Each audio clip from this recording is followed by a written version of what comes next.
নভেম্বরের মাঝামাঝি দেশে ফিরছেন তারেক রহমান। নিরাপত্তার জন্য কেনা হচ্ছে বুলেট প্রুফ গাড়ি। চলতি বছরের 10 থেকে 20 নভেম্বরের মধ্যে যুক্তরাজ্য থেকে দেশে প্রত্যাবর্তন করতে পারেন বিএনপির ভারপ্রাপ্ত চেয়ারম্যান তারেক রহমান। দীর্ঘ 17 বছর নির্বাসনের পর দলের উপর নিয়ন্ত্রণ এবং নির্বাচনী কাজ এগিয়ে নেওয়ার পরিকল্পনা নিয়েই তার দেশে ফেরার প্রস্তুতি চলছে বলে দলীয় সূত্র ও ঢাকায় থাকা কূটনীতিকরা নিশ্চিত করেছেন। গত কয়েক মাসে লন্ডনে অবস্থানরত তারেক রহমান দুইজন প্রভাবশালী কূটনীতিকের সঙ্গে বৈঠক করেছেন বলে একটি জাতীয় দৈনিকে উঠে এসেছে। 10 বছরের যাত্রা তো কেবলই শুরু। একসাথে গ্রো করার এই জার্নি চলুক আগামীতেও। পাঠাও 10 years of growing with you।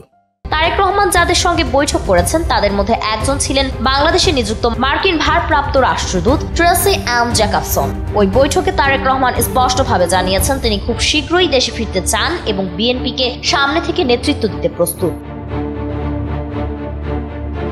বর্তমানে লন্ডনের দক্ষিণ পশ্চিমে কিংস্টন এলাকায় বসবাস করছেন তারেক রহমান। সেখানে থেকেই তিনি দলের কার্যক্রম পরিচালনা করছেন। বিএনপির পক্ষ থেকে জানা গেছে, দেশে ফেরার প্রস্তুতি হিসেবে তার নিরাপত্তা নিশ্চিত করতে ইতোমধ্যে স্বরাষ্ট্র মন্ত্রণালয়ে আবেদন করা হয়েছে। 5 মাস আগে তারেক রহমানের জন্য একটি বুলেট প্রুফ গাড়ি আমদানির অনুমোদনও নেওয়া হয়েছে। এরপর বিএনপি চেয়ারপারসন খালেদা জিয়ার গাড়ির জন্য অনুমতি নেওয়া হয়েছে।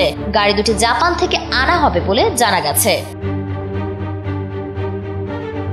স্বরাষ্ট্র মন্ত্রণালয়ের এক ঊর্ধ্বতন কর্মকর্তা জানান, তারেক রহমান দেশে ফিরলে সরকার সর্বোচ্চ নিরাপত্তা দেবে। আমাদের পক্ষ থেকে সব ধরনের প্রস্তুতি নেওয়া হবে। তিনি আরো জানান, বিএনপির পক্ষ থেকে এখনো কোনো আনুষ্ঠানিক চিঠি না এলেও তাদের যৌক্তিক অনুরোধ বিবেচনা করা হবে।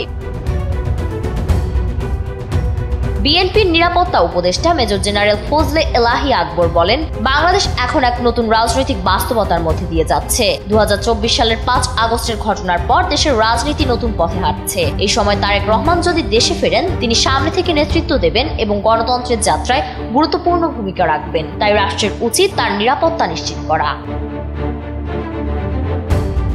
তিনি আরো বলেন, তারেক রহমান দেশে ফিরে নিষ্ক্রিয় থাকবেন না। নির্বাচনের সময় ও রাজনৈতিক প্রচারণার সময় নিরাপত্তার ঝুঁকি সবচেয়ে বেশি থাকে। তাই তার নিরাপত্তা নিশ্চিত করা এখন খুব জরুরি। দলীয় সূত্র বলছে, দেশে ফেরার পর তারেক রহমান বিএনপির সাংগঠনিক কার্যক্রমে সরাসরি অংশ নেবেন এবং আসন্ন নির্বাচনে প্রার্থী বাছাই ও রাজনৈতিক দিক নির্দেশনায় নেতৃত্ব দেবেন। তবে তার দেশে ফেরার নির্দিষ্ট দিন এখনো ঘোষণা করা হয়নি। বিএনপি সূত্র জানিয়েছে, নিরাপত্তা ও কূটনৈতিক আনুষ্ঠানিকতা শেষ হলেই তারেক রহমান দেশে ফিরবেন।